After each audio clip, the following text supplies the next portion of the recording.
Vida de Santa Clara de Asís. Escrita por el Padre Ángel Peña. Orden de Agustinos Recoletos. Introducción.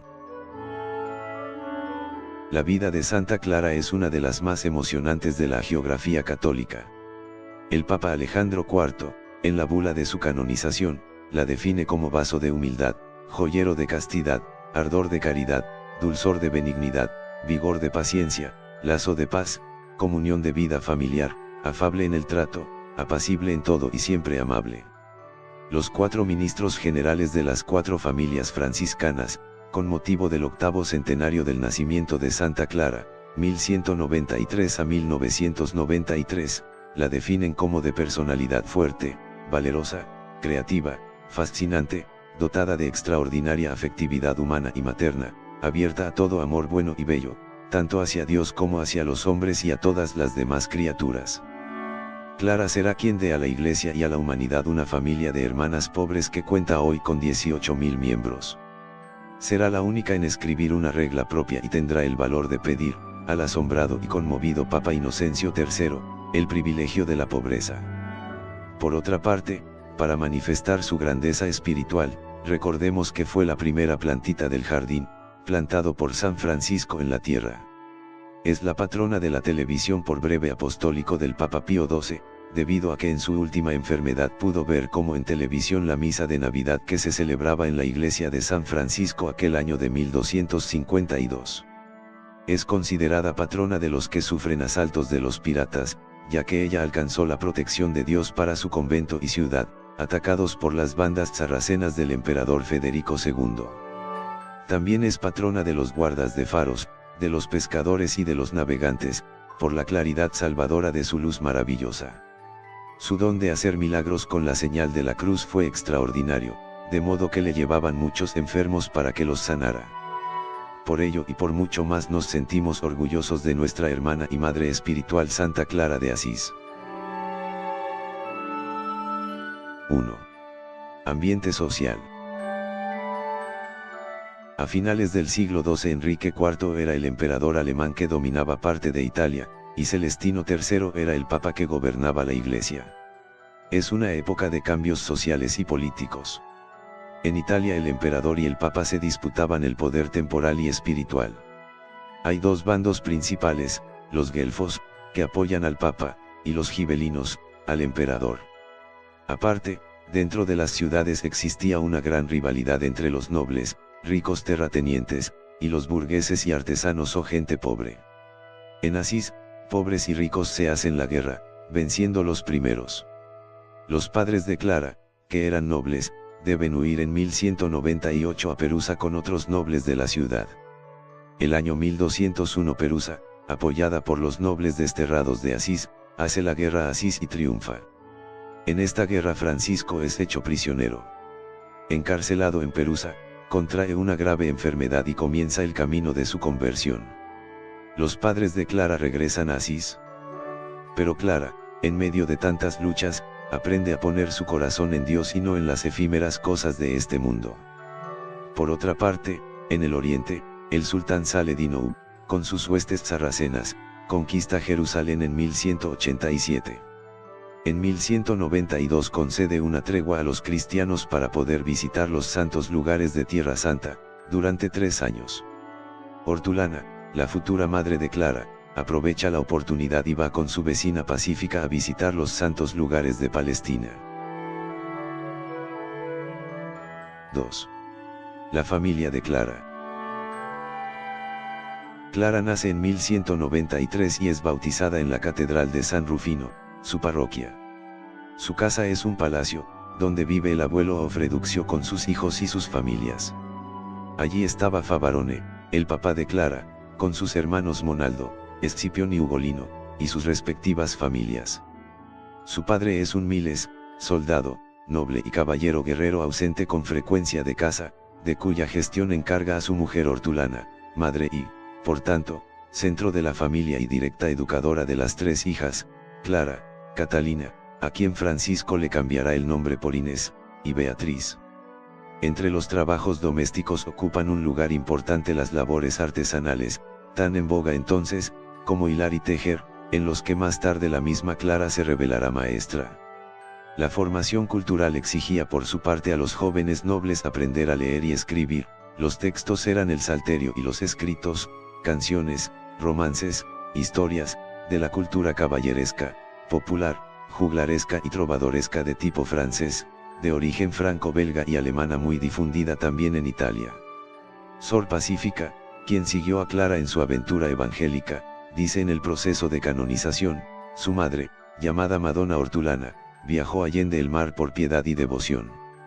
Esta testigo viajó a ultramar con ella y viajaron juntas al Santo Ángel, monasterio de San Miguel del Monte Gárgano, y a Roma. Estando encinta, muy próxima al alumbramiento, oraba en la iglesia ante la Santa Cruz al crucificado para que la sacara con bien de los peligros del parto, cuando oyó una voz que le decía, no temas, mujer, porque alumbrarás felizmente una luz, que hará más resplandeciente a la luz misma. Ilustrada con este oráculo, al llevar a la recién nacida a que renaciera en el santo bautismo, quiso que se la llamara Clara, confiando en que, de acuerdo con el beneplácito de la voluntad divina, de alguna manera se cumpliría la promesa de aquella luminosa claridad. Este suceso se lo contaba Clara a sus monjas, según dice Sor Felipa en el proceso. 3. Vida en familia. Su madre Hortulana le enseñó a rezar y la llevaba frecuentemente a la catedral de San Rufino a la misa y a escuchar a los buenos predicadores, especialmente en las grandes fiestas. Desde muy niña, Clara siente en su corazón amor por los pobres, a quienes socorre en la medida de sus posibilidades. Antes de entrar al convento, repartirá entre ellos su herencia y parte de la que correspondía a su hermana Beatriz, según dice en el proceso la misma Beatriz. Sor Pacífica, recuerda que Clara amaba mucho a los pobres y, por su buen comportamiento, todos los ciudadanos la tenían en gran veneración. La señora Bona de Guelfuxio declaró en el proceso bajo juramento que enviaba a los pobres los alimentos que decía comer, y la testigo los llevaba muchas veces. Lo mismo nos asegura Juan Ventura, que era un empleado de la casa de Clara, su casa era una de las mayores de la ciudad. Los alimentos que le daban para comer, ella los reservaba y ocultaba, y luego los enviaba a los pobres. Por otra parte, ya desde jovencita, llevaba una vida de oración y penitencia continua. Y añade, viviendo en casa de su padre, llevaba bajo los otros vestidos una áspera estameña de color blanco. Ayunaba y permanecía en oración y hacía otras obras piadosas como él ha visto, y desde el principio se creía que estaba inspirada por el Espíritu Santo. Sus padres se preocuparon por sus ayunos y su vida retirada. Pensaron en casarla con algún noble pretendiente del lugar.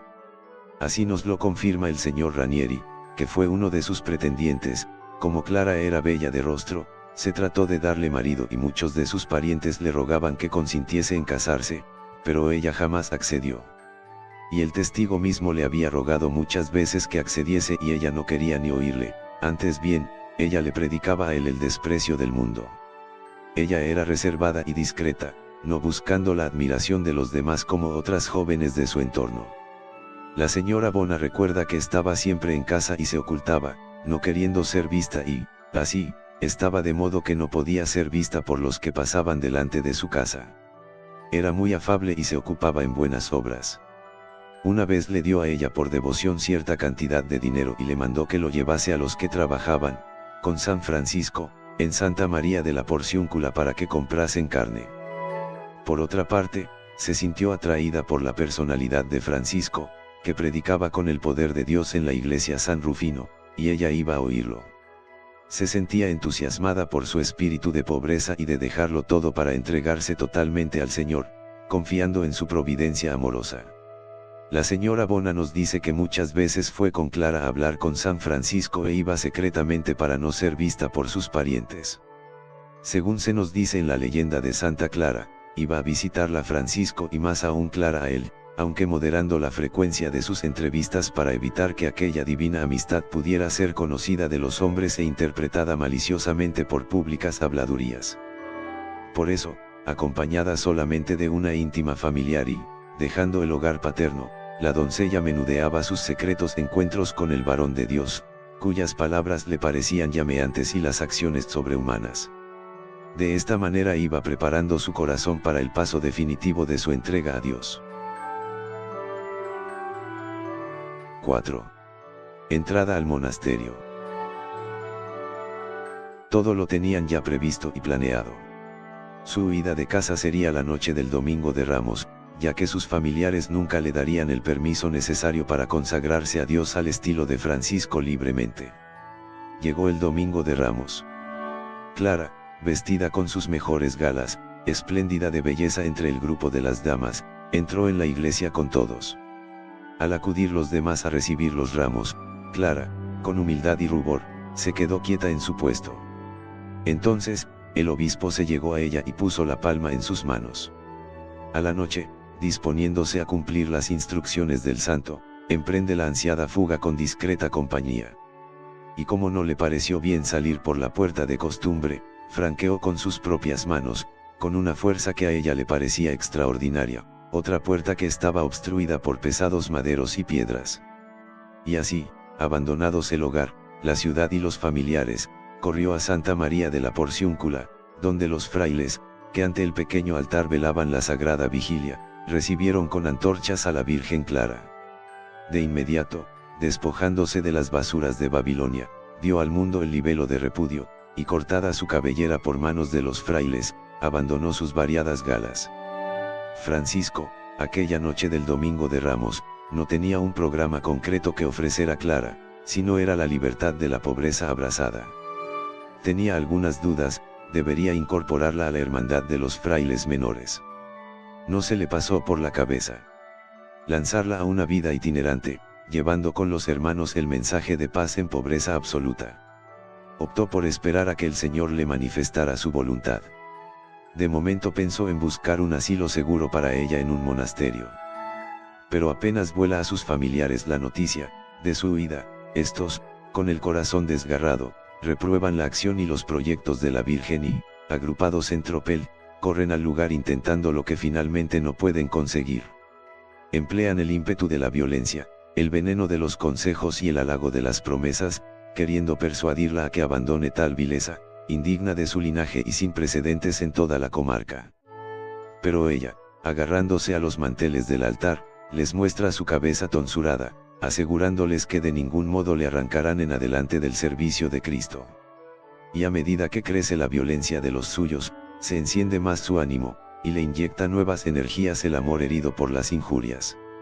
Y, de este modo, a lo largo de muchos días, sufriendo obstáculos en el camino del Señor, frente a la oposición de sus familiares a su propósito de santidad, no decayó su ánimo, no se entibió su fervor, por el contrario, en medio de los insultos y de los enojos, su decisión va convirtiéndose finalmente en esperanza, hasta que los parientes, quebrantado su orgullo, tienen que desistir.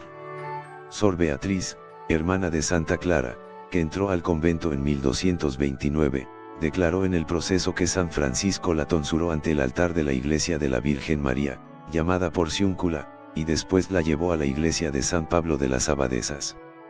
Y, como sus parientes quisieron sacarla de allí, Madonna Clara agarró los manteles del altar y se descubrió la cabeza, mostrándola rapada, y de ningún modo quiso acceder ni se dejó sacar de allí ni regresar con ellos. Más tarde, San Francisco, Fray Felipe y Fray Bernardo, la llevaron a la iglesia del Santo Ángel de Panzo, donde estuvo poco tiempo y de donde fue llevada a la iglesia de San Damián, lugar en que el Señor le dio más hermanas que gobernar. Así se cumplía la profecía de San Francisco. Lo cuenta la misma Clara en su testamento, cuando Francisco, casi inmediatamente después de su conversión, edificaba la iglesia de San Damián, inundado de gran gozo e iluminado por el Espíritu Santo, profetizó de nosotras lo que luego cumplió el Señor. Puesto que, encaramándose sobre el muro de dicha iglesia, decía en francés en alta voz a algunos pobres que vivían en las proximidades: venid y ayudadme en la obra del monasterio de San Damián, pues con el tiempo morarán en él unas señoras con cuya famosa y santa vida religiosa será glorificado nuestro Padre Celestial en toda su santa iglesia. Tomás de Celeno en 1228, en su leyenda de San Francisco o vida primera dice sobre San Damián: este es el lugar bendito donde tuvo origen la gloriosa religión y nobilísima orden de las damas pobres y santas vírgenes, fundada, transcurridos alrededor de 6 años de la conversión del bienaventurado Francisco, por el mismo Santo Padre. En ella Madonna Clara, natural de la ciudad de Asís, cual piedra preciosísima y firmísima, se constituyó en fundamento de las otras piedras superpuestas. Porque, una vez que tras el comienzo de la orden de los frailes, dicha doncella se convirtió a Dios por los consejos del santo, sirvió de estímulo a muchas y de ejemplo a innumerables. Noble de familia, pero más noble por la gracia, virgen en la carne, castísima en su espíritu, joven de edad, pero consumada en la prudencia, firme en el propósito y ardentísima en deseos del divino amor, adornada de sabiduría y singular en la humildad, clara de nombre, pero más clara por su vida y clarísima por su virtud. El Papa Alejandro IV publicó el 26 de septiembre de 1255 la bula de canonización de Clara. En ella dice: de Clara nació afortunadamente la noble y sagrada orden de San Damián que ya se ha propagado a lo largo del orbe. Ella, animada por el bienaventurado Francisco, dio comienzo y auge a esta nueva y santa observancia. Ella fue la primera piedra sobre la que se ha levantado este encumbrado edificio. Ella, noble por su estirpe y más noble por su conducta, profesando esta regla de santidad, ante todo mantuvo la virginidad, que ya antes había guardado. Su madre, llamada Hortulana, mujer entregada a obras de piedad, siguiendo los pasos de su hija, se consagró luego profesando esta religión, y en la misma acabó felizmente sus días la muy hábil Hortelana, que produjo tal planta en el huerto del Señor. Unos años después, la bienaventurada Clara, cediendo, aceptó el gobierno del monasterio y de las hermanas. 5. Entrada de Inés. A los 16 días de la entrada de Clara, su hermana Inés, inspirada por el Divino Espíritu, se dirige presurosa a donde su hermana y, descubriéndole el secreto de su voluntad, le confesó que quería consagrarse por entero al Señor. Ella, abrazándola gozosamente, exclamó: «Doy gracias a Dios, dulcísima hermana, porque ha atendido a mi solicitud en favor de ti». En cuanto, sus familiares, se enteran de que Inés había pasado a vivir con Clara, corren al día siguiente hacia el lugar 12 hombres encendidos en furia y, disimulando al exterior el malvado plan, fingen una visita pacífica. Pero en cuanto se encaran con Inés, le dicen: «¿A qué has venido tú a este lugar? Date prisa en volver de inmediato con nosotros». Al responder ella que no quería separarse de su hermana Clara, se lanzó sobre ella un caballero con ánimo enfurecido y, sin perdonar puñetazos ni patadas, trataba de arrastrarla por los pelos, mientras los otros la empujaban y la alzaban en brazos. A todo esto la jovencita, viéndose arrebatada de las manos del Señor, como presa de leones, grita diciendo: «Ayúdame, hermana carísima, y no permitas que me aparten de Cristo Señor». Los enfurecidos asaltantes arrastran por la ladera del monte a la jovencita que se resistía, y le rasgan los vestidos, y dejan señalado el camino con los cabellos arrancados. Clara, postrándose en oración entre lágrimas, pide para su hermana constancia en el propósito y suplica que la fuerza de aquellos hombres se vea superada por el divino poder. Y, de pronto, efectivamente, el cuerpo de Inés, caído en tierra, parece cargarse de tanto peso que, aunados los esfuerzos de los numerosos hombres, no pueden de ninguna manera transportarlo más allá del arroyuelo. Acuden otros más desde los campos y las viñas con intención de prestarles ayuda, pero les resulta imposible levantar del suelo aquel cuerpo. Y cuando ya tienen que desistir de su empeño, comentan entre bromas el milagro: «Toda la noche ha estado comiendo plomo, no es extraño que pese».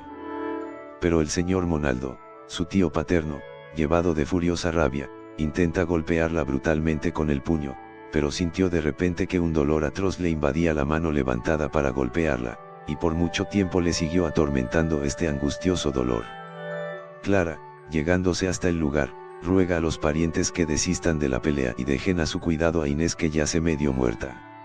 Mientras se retiran ellos, amargados por el fracaso de su empresa, se levantó Inés, jubilosa y gozando ya de la cruz de Cristo, por quien había combatido esta primera batalla, consagrándose para siempre al servicio divino. Luego el bienaventurado Francisco la tonsuró con sus propias manos y, junto con su hermana, la amaestró en los caminos del Señor. 6. El demonio. El demonio no estaba contento con tanto amor que había en el convento de San Damián. allí se sentía la presencia viva del Señor. Por eso, con el permiso de Dios, procura tentar a Clara de diferentes maneras, hasta llegar a golpearla. En una ocasión, durante la hora de nona, mientras oraba en la celda, el diablo, golpeándola en la mejilla, le inyectó de sangre un ojo y le dejó lívido el párpado. Sor Cristiana declaró que, en otra ocasión, una puerta muy pesada del monasterio cayó sobre Madonna Clara. Una hermana, llamada Angeluxia de Spoleto, gritó temiendo que la hubiese matado, pues ella sola no podía levantar aquella puerta, que apisonaba totalmente a la Madonna. Y corrieron la testigo y otras hermanas. Y la testigo vio que aún tenía encima la puerta, tan pesada que apenas 3 frailes pudieron levantarla y colocarla en su sitio. A pesar de todo, la Madonna dijo que no le había hecho daño alguno, sino que la había tenido encima como si fuera un pequeño manto. Una vez, mientras lloraba en lo profundo de la noche, se le apareció el ángel de las tinieblas en figura de un niño negro, diciéndole, no llores tanto que te vas a quedar ciega. Y ella respondió de inmediato, no quedará ciego quien verá a Dios. El diablo, confundido, desapareció. Aquella misma noche se acercó el consejero engañoso, no debieras llorar tanto, no suceda que al fin, derretido tu cerebro, vaya a desaguársete por las narices, porque además vas a quedar con la nariz torcida. Le respondió ella a bocajarro, no padece ninguna tortura el que sirve al Señor. Así lo puso en fuga y desapareció. 7. Austeridad y humildad.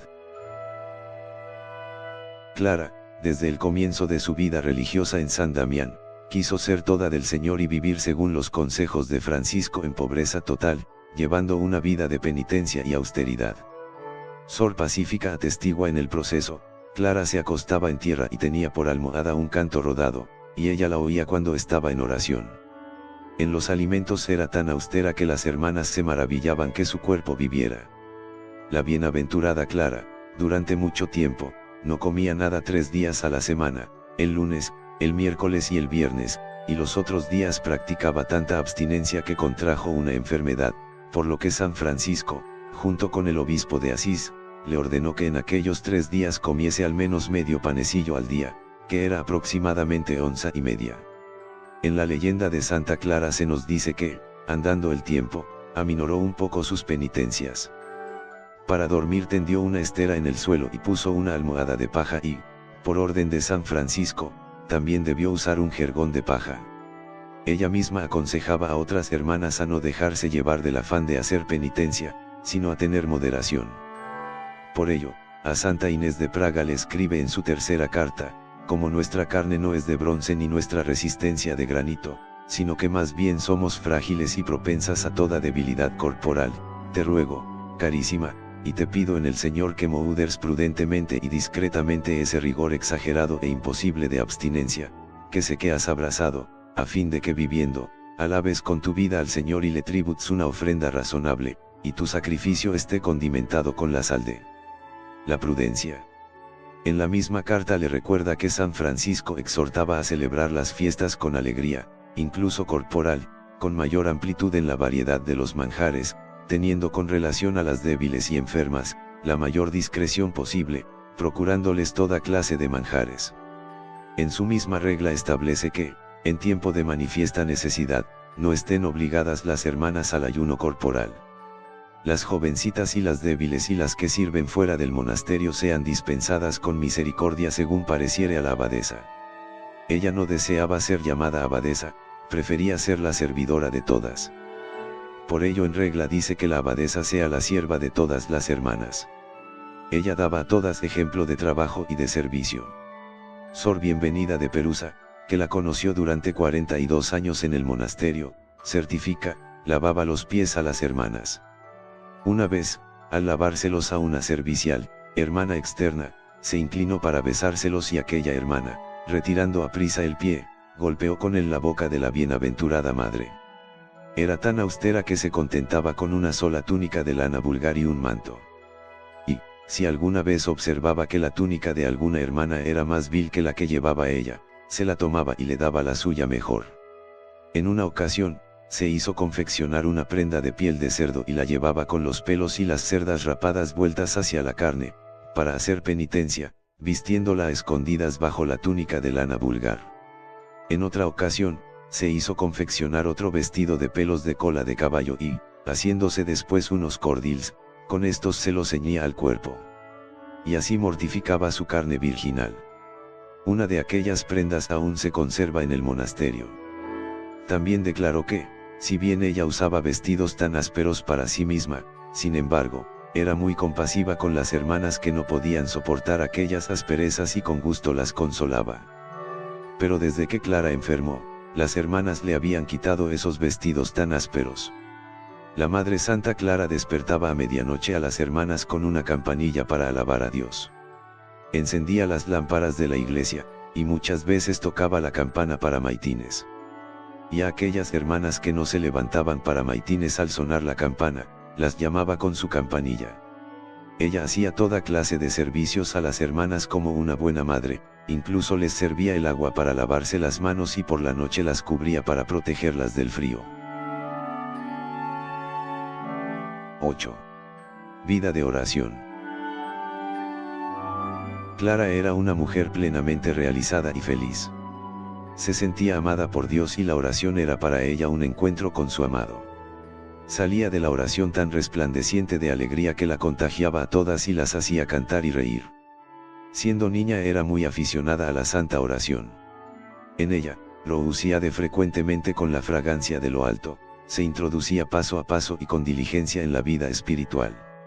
Y, al no disponer de otro medio con el que llevar la cuenta de sus oraciones, contaba ante Dios sus breves plegarias mediante unas piedrecitas. Comenzó a paladear la virtud en su casa paterna.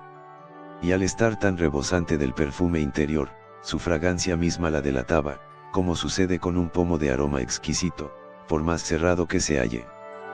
Cuando ya estaba en el convento, a pesar de sus penitencias, estaba siempre alegre. Así lo declara Sor Felipa, siempre estaba alegre en el Señor y nunca se la veía alterada. Su vida era toda angelical.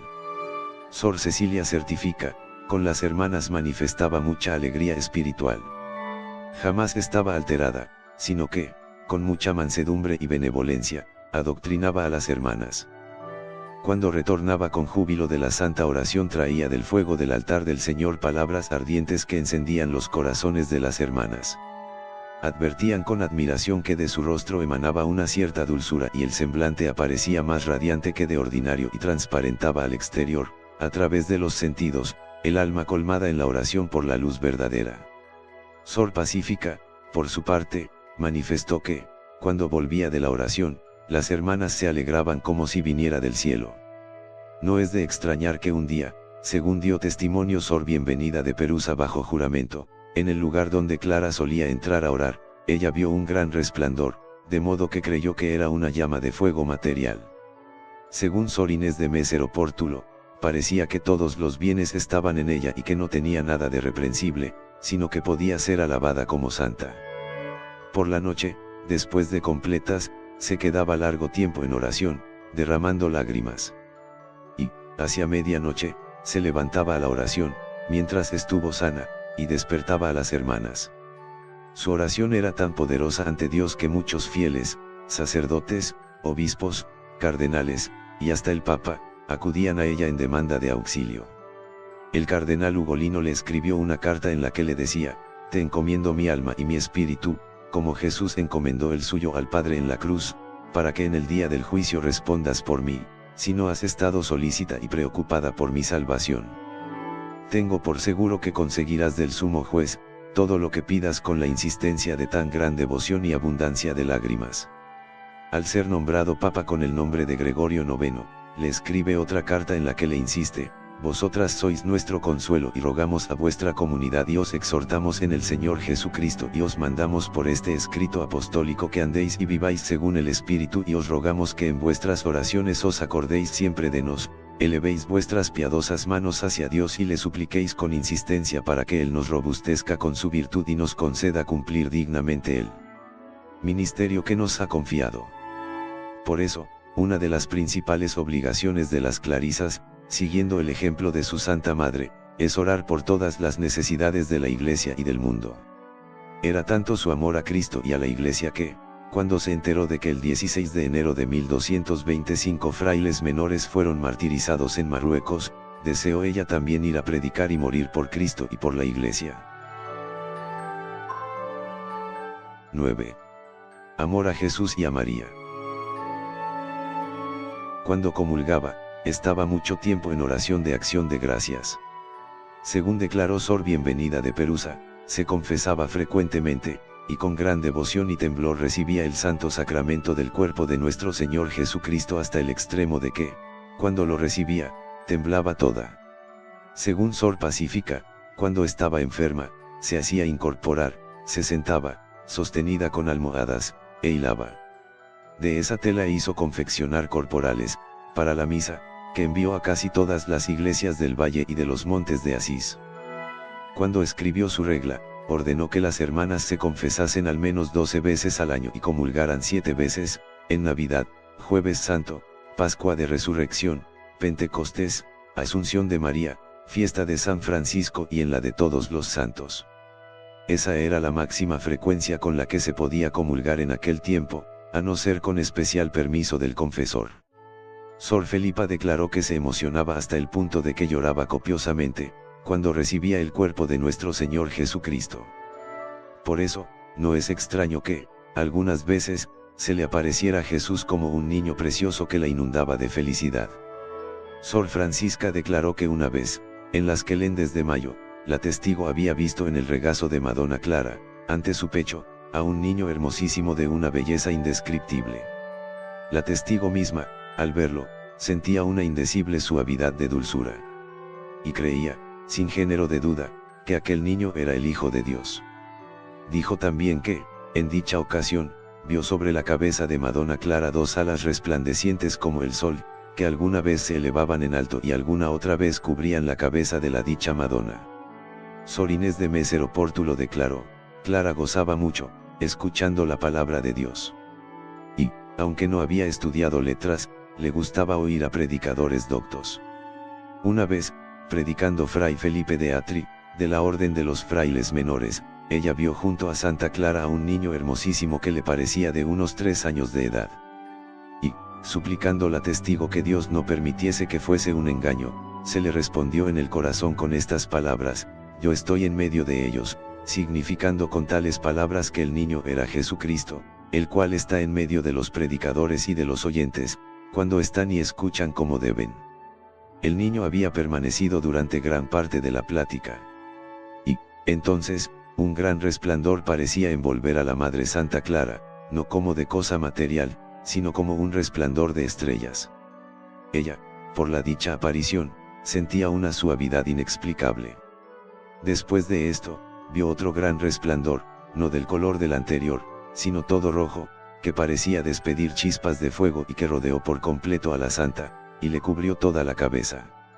Y dudando la testigo que era aquello, se le respondió, no con la voz pero sí en la mente, el Espíritu Santo descenderá sobre ti, Lucas 1, 35. Sor Amada dio el siguiente testimonio, el viernes anterior a su muerte, estando Madonna Clara a punto de pasar de esta vida, le dijo a esta testigo, que había quedado sola con ella, ¿ves tú al Rey de la Gloria al que yo estoy viendo? Su amor a María fue también extraordinario y tuvo la gracia de verla en repetidas ocasiones, especialmente antes de morir. Sor Bienvenida manifestó en el proceso que un día estaba reflexionando sobre la maravillosa santidad de Santa Clara y le parecía que toda la corte celestial se ponía en movimiento y se preparaba para honrarla, especialmente la Virgen María. Y mientras esta testigo se entretenía, pensando e imaginando esto, vio de pronto, con los ojos de su cuerpo, una gran multitud de vírgenes, vestidas de blanco, con coronas sobre sus cabezas, que se acercaban y entraban por la puerta de la habitación en que yacía la Madre Santa Clara. Y en medio de estas vírgenes había una más alta, por encima de lo que se puede decir, bellísima entre todas las otras, la cual tenía en la cabeza una corona mayor que las demás. Y sobre la corona tenía una bola de oro, a modo de un incensario, del que salía tal resplandor que parecía iluminar toda la casa. Y las vírgenes se acercaron al lecho de la Madonna Santa Clara. Y la que parecía más alta, la cubrió primero en el lecho con una tela finísima, tan fina que por su sutileza se veía a Madonna Clara, aun estando cubierta con ella. Luego la Virgen de las Vírgenes, la más alta, inclinó su rostro sobre el rostro de la Virgen Santa Clara o quizás sobre su pecho, pues esta testigo no pudo distinguir bien, si sobre uno o sobre el otro. Hecho esto, desparecieron todas. La testigo estaba despierta y bien despierta.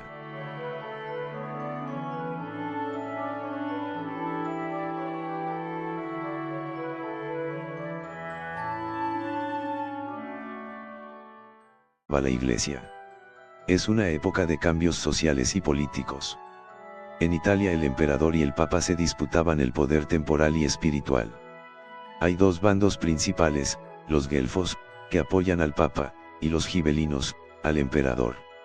Aparte, dentro de las ciudades existía una gran rivalidad entre los nobles, ricos terratenientes, y los burgueses y artesanos o gente pobre. En Asís, pobres y ricos se hacen la guerra, venciendo los primeros. Los padres de Clara, que eran nobles, deben huir en 1198 a Perusa con otros nobles de la ciudad. El año 1201 Perusa, apoyada por los nobles desterrados de Asís, hace la guerra a Asís y triunfa. En esta guerra Francisco es hecho prisionero. Encarcelado en Perusa, contrae una grave enfermedad y comienza el camino de su conversión. Los padres de Clara regresan a Asís. Pero Clara, en medio de tantas luchas, aprende a poner su corazón en Dios y no en las efímeras cosas de este mundo. Por otra parte, en el oriente, el sultán Saladino, con sus huestes sarracenas, conquista Jerusalén en 1187. En 1192 a los jóvenes nobles aprender a leer y escribir, los textos eran el salterio y los escritos, canciones, romances, historias, de la cultura caballeresca, popular, juglaresca y trovadoresca de tipo francés, de origen franco-belga y alemana muy difundida también en Italia.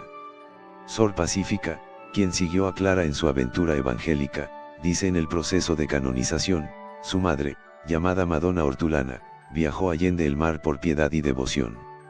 Esta testigo viajó a ultramar con ella y viajaron juntas al Santo Ángel, monasterio de San Miguel del Monte Gárgano, y a Roma. Estando encinta, muy próxima al alumbramiento, oraba en la iglesia ante la Santa Cruz al crucificado para que la sacara con bien de los peligros del parto, cuando oyó una voz que le decía, no temas, mujer, porque alumbrarás felizmente una luz, que hará más resplandeciente a la luz misma. Ilustrada con este oráculo, al llevar a la recién nacida a que renaciera en el santo bautismo, quiso que se la llamara Clara, confiando en que, de acuerdo con el beneplácito de la voluntad divina, de alguna manera se cumpliría la promesa de aquella luminosa claridad. Este suceso se lo contaba Clara a sus monjas. Vida de Santa Clara de Asís. Escrita por el Padre Ángel Peña. Orden de Agustinos Recoletos. Introducción. La vida de Santa Clara es una de las más emocionantes de la hagiografía católica. El Papa Alejandro IV, en la bula de su canonización, la define como vaso de humildad, joyero de castidad, ardor de caridad, dulzor de benignidad, vigor de paciencia, lazo de paz, comunión de vida familiar, afable en el trato, apacible en todo y siempre amable. Los 4 ministros generales de las 4 familias franciscanas, con motivo del 8º centenario del nacimiento de Santa Clara, 1193 a 1993, la definen como de personalidad fuerte, valerosa, creativa, fascinante, dotada de extraordinaria afectividad humana y materna, abierta a todo amor bueno y bello, tanto hacia Dios como hacia los hombres y a todas las demás criaturas. Clara será quien dé a la Iglesia y a la humanidad una familia de hermanas pobres que cuenta hoy con 18.000 miembros. Será la única en escribir una regla propia y tendrá el valor de pedir, al asombrado y conmovido Papa y nos concede una tregua a los cristianos para poder visitar los santos lugares de Tierra Santa, durante 3 años. Hortulana, la futura madre de Clara, aprovecha la oportunidad y va con su vecina Pacífica a visitar los santos lugares de Palestina. 2. La familia de Clara. Clara nace en 1193 y es bautizada en la Catedral de San Rufino, su parroquia. Su casa es un palacio, donde vive el abuelo Ofreduccio con sus hijos y sus familias. Allí estaba Favarone, el papá de Clara, con sus hermanos Monaldo, Escipión y Ugolino, y sus respectivas familias. Su padre es un miles, soldado, noble y caballero guerrero ausente con frecuencia de casa, de cuya gestión encarga a su mujer Hortulana, madre y, por tanto, centro de la familia y directa educadora de las tres hijas, Clara, Catalina, a quien Francisco le cambiará el nombre por Inés, y Beatriz. Entre los trabajos domésticos ocupan un lugar importante las labores artesanales, tan en boga entonces, como hilar y tejer, en los que más tarde la misma Clara se revelará maestra. La formación cultural exigía por su parte a Asensio III, el privilegio de la pobreza. Por otra parte, para manifestar su grandeza espiritual, recordemos que fue la primera plantita del jardín, plantado por San Francisco en la tierra. Es la patrona de la televisión por breve apostólico del Papa Pío XII, debido a que en su última enfermedad pudo ver como en televisión la misa de Navidad que se celebraba en la iglesia de San Francisco aquel año de 1252. Es considerada patrona de los que sufren asaltos de los piratas, ya que ella alcanzó la protección de Dios para su convento y ciudad, atacados por las bandas sarracenas del emperador Federico II. También es patrona de los guardas de faros, de los pescadores y de los navegantes, por la claridad salvadora de su luz maravillosa. Su don de hacer milagros con la señal de la cruz fue extraordinario, de modo que le llevaban muchos enfermos para que los sanara. Por ello y por mucho más nos sentimos orgullosos de nuestra hermana y madre espiritual Santa Clara de Asís. 1. Ambiente social. A finales del siglo XII Enrique IV era el emperador alemán que dominaba parte de Italia, y Celestino III era el papa que gobernaba